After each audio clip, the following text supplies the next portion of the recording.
औज़ुबिल्लाहिमिनश्शैतानिर्रजीम बिस्मिल्लाहिर्रहमानिर्रहीम। नाज़रीन, आलमी मंजरनामा इंटरनेशनल सूरत हाल जो है वो बड़ी तेज़ी से तब्दील हो रही है। कुछ ममालिक जिनके बहुत सारे आपस में बड़े अच्छे ताल्लुकात थे, उनके ताल्लुकात अब ख़राब हो रहे हैं, और जो ऐसे ममालिक थे जो आपस में पहले दुश्मन थे वो दोस्त बन रहे हैं। अब इस वक्त पूरी दुनिया के अंदर ये सूरत हाल चल रही है। अब हुआ कुछ यूं है कि इंडिया जो कि अमेरिका का इत्तेहादी समझा जाता था, और यहाँ एशिया के अंदर समझ लें अमेरिका की एक कॉलोनी समझा जाता था, अब अमेरिका ने उसके ऊपर भी पाबंदियां लगाना शुरू कर दी हैं।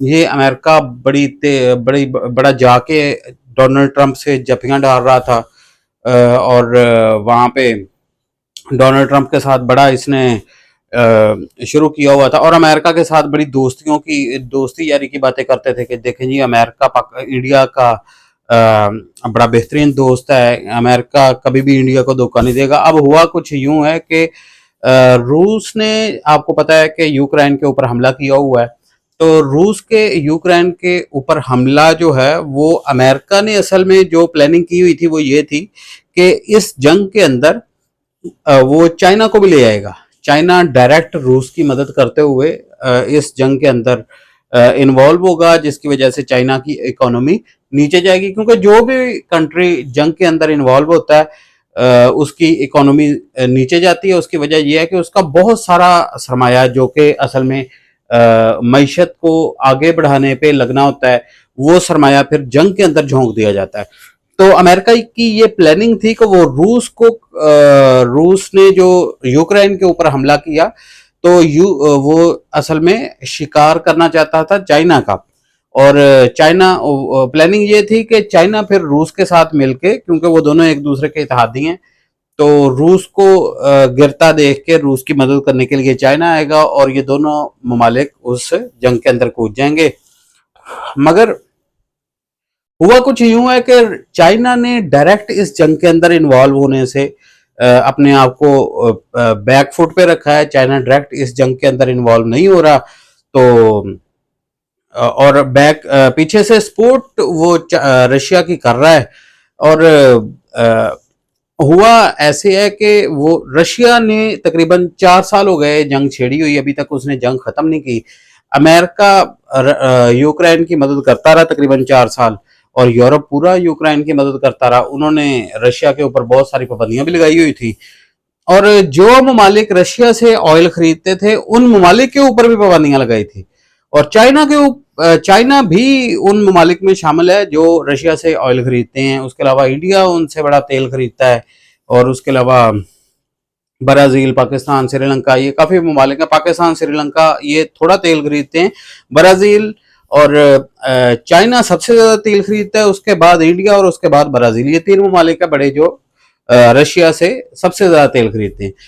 अब इन ममालिक के ऊपर वो कोशिश कर रहा है कि हम पाबंदियां लगा दें। अमेरिका चाहता है इन ममालिक को, यानी चाइना, इंडिया और ब्राज़ील से ये चाहता है कि अगर फ़र्ज़ करें आप रशिया से तेल लेना बंद नहीं करते, तो हम आपके ऊपर भी पाबंदियां लगा देंगे। अब देखते हैं ये ममालिक। चाइना ने तो अमेरिका की पाबंदियों की कोई परवाह नहीं करता, क्योंकि वो अगर फर्ज करें अमेरिका एक पाबंदी लगाता है, वो 2 अमेरिका के ऊपर रिप्लाई पाबंदियां लगा देता है, क्योंकि वो सूरत हाल से इस वक्त निकल चुका है। जिस सूरत हाल में बाकी पूरी की पूरी अभी दुनिया मौजूद है, वो इस वक्त अमेरिका के टक्कर का मुल्क हो गया समझ लें। वो इस वजह से, क्योंकि इकोनॉमी ही दुनिया में ये डिसाइड करती है कि कौन सा मुल्क ज्यादा पावरफुल है। अमेरिका इस वक्त 29 यानी 29 ट्रिलियन डॉलर के साथ दुनिया की सबसे बड़ी इकोनॉमी है, और दूसरे नंबर पे ये चाइना है जिसकी इकोनॉमी तकरीबन 20 ट्रिलियन डॉलर तक पहुंचने वाली है। तो अनकरीब कहा जाता है कि चाइना जितनी स्पीड से ये आगे बढ़ रहा है, ये अनकरीब अमेरिका को ओवरटेक कर लेगा। और बाकी इंडिया का नंबर तो बड़ा बाद में आता है। इंडिया की तो इकोनॉमी अब पहुंची है 4 ट्रिलियन डॉलर पे, तो ये बाकी सारे कंट्री बड़े पीछे हैं। ये 2 कंट्री अमेरिका और चाइना, इनकी इकोनॉमी है जो तकरीबन 20 मिलियन डॉलर से ट्रिलियन डॉलर से ऊपर है। यानी अमेरिका की 29 ट्रिलियन डॉलर और चाइना की 19 पॉइंट समथिंग, तकरीबन 20 के राउंड बाउंड उसकी इकोनॉमी है।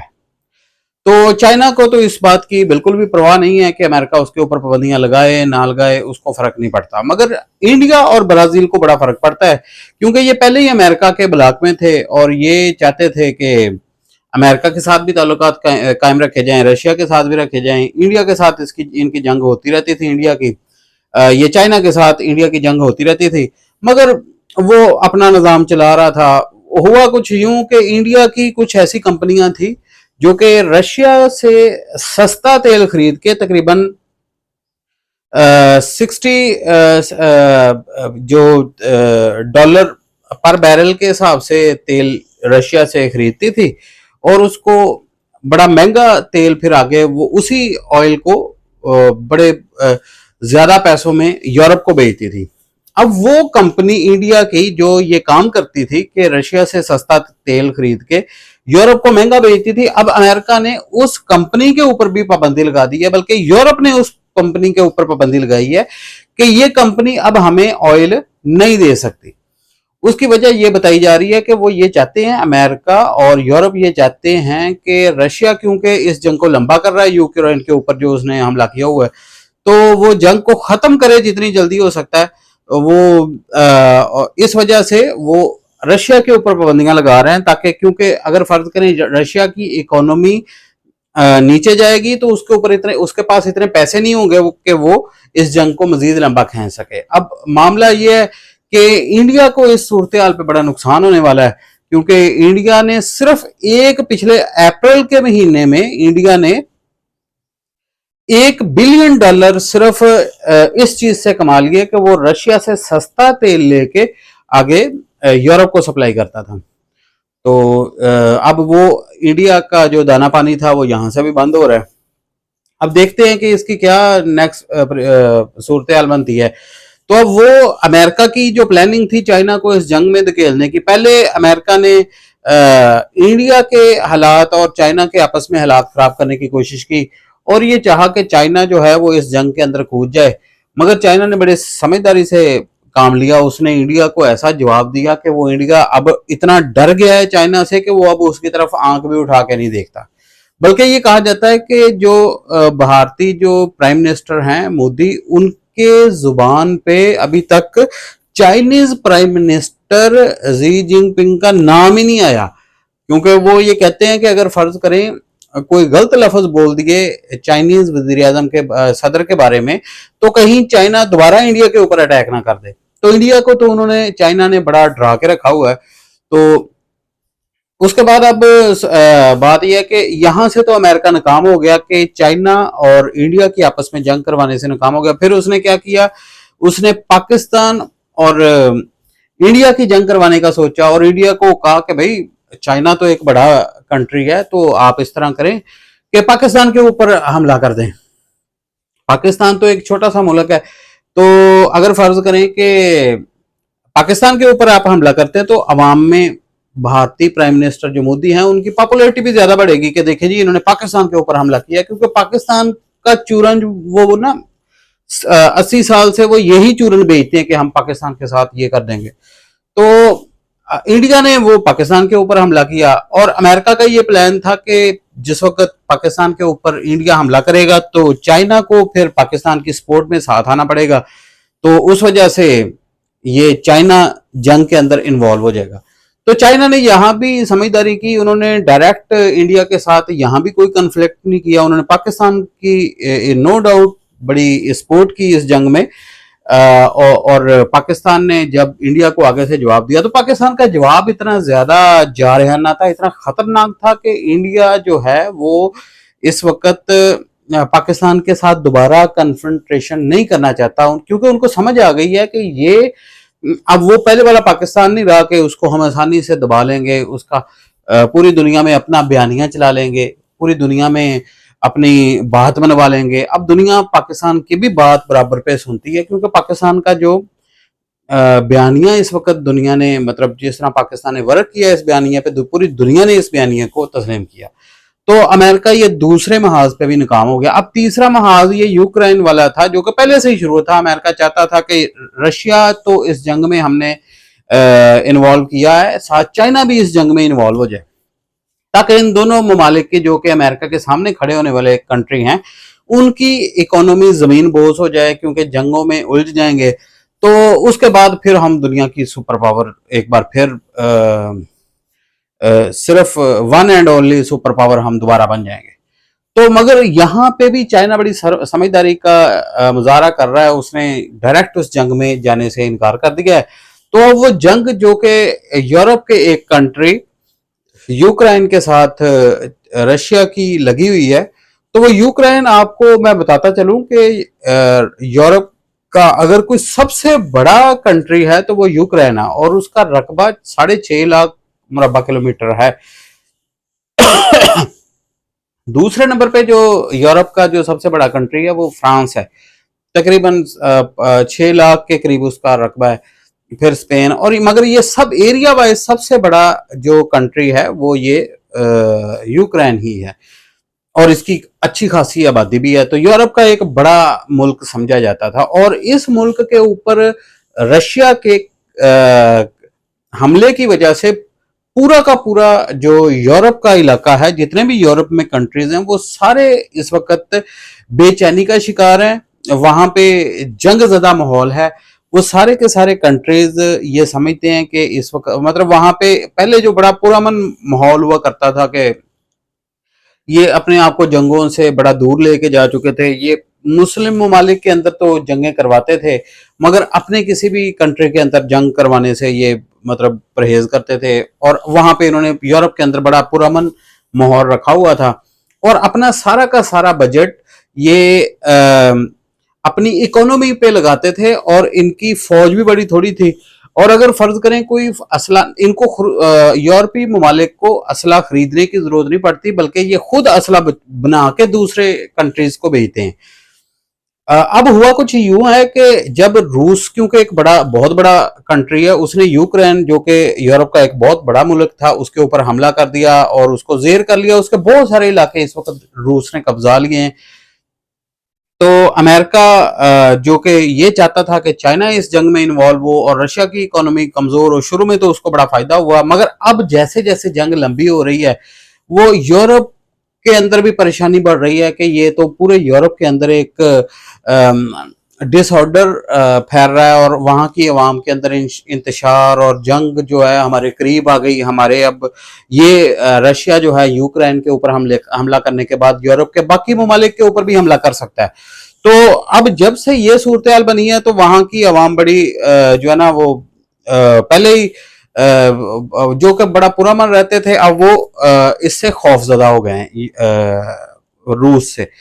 तो अब रूस के खिलाफ वो यूक्रेन की बड़ी मदद करते रहे हैं। पहले वो बजट अपनी इकोनॉमी लगाते रहे थे, अब वो उनको अपना डिफेंस बजट बढ़ाना पड़ रहा है। उस डिफेंस बजट को बढ़ाते हुए अब वो अपने एक कंट्री यूक्रेन की मदद करने की कोशिश कर रहे हैं।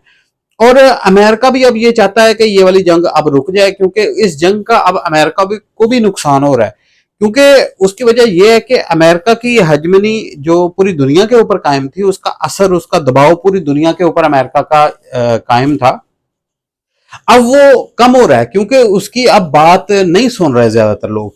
चाइना उसकी बात नहीं सुन रहा। अमेरिका ने चाइना के ऊपर पाबंदियां लगाई, चाइना ने डबल करके पाबंदियां अमेरिका के ऊपर लगा दी। रशिया अमेरिका की बात नहीं सुन रहा। अमेरिका रशिया को कहता है कि हम आपके ऊपर बहुत सारी पाबंदियां लगा देंगे। रशिया इस बात की परवाह नहीं करता, वो फिर भी यूक्रेन को नहीं छोड़ रहा। अब वो अगर फर्ज करें यूक्रेन के ऊपर रशिया कब्जा कर लेता है, तो इसका डायरेक्ट असर समझ लें यही है कि अमेरिका जो one and only super power था, उसकी अब बात नहीं सुनी जा रही, और उसका अब उसको अपने बड़े अंदरूनी तौर पर बड़े मसाइल हैं। उसकी इकोनॉमी उस तरह से ग्रो नहीं कर रही है अमेरिका की, जिस तरह पहले किया करती थी। तो अब आने वाले दौर में अमेरिका की जो जितनी भी प्लानिंग है वो सारी की सारी फेल हो रही है। और इस बार जो अमेरिका ने इंडिया की मदद की थी पाकिस्तान के खिलाफ, उसकी टेक्नोलॉजी इंडिया के अंदर फेल हो गई, और इसी वजह से उन्होंने पाकिस्तानी आर्मी चीफ जो आसिम मुनीर हैं उनको अमेरिका के अंदर बुलाया था, और ये जानने की कोशिश की थी कि पाकिस्तान ने कैसे इंडिया की ये टेक्नोलॉजी, अमेरिकी टेक्नोलॉजी जो कि अमेरिका ने इंडिया को दी थी, तो पाकिस्तान ने ये टेक्नोलॉजी कैसे फेल की। देखें, ये फ्रांस के राफेल त्यारे पाकिस्तान ने गिरा दिए। फ्रांस अमेरिका का इत्तेहादी है और अमेरिका की भी बहुत सारी टेक्नोलॉजी इंडिया के अंदर मौजूद थी। उसके अलावा रशिया के जो S-400 डिफाई निज़ाम है उसको पाकिस्तान ने तबाह कर दिया। तो उस वजह से पूरी दुनिया के अंदर इस वक्त आग लगी हुई है कि पाकिस्तान के पास ऐसी कौन सी गिदड़ सिंगी आ गई है जिसकी वजह से इसने पूरी दुनिया के अंदर मतलब अपने आप को मनवा लिया है।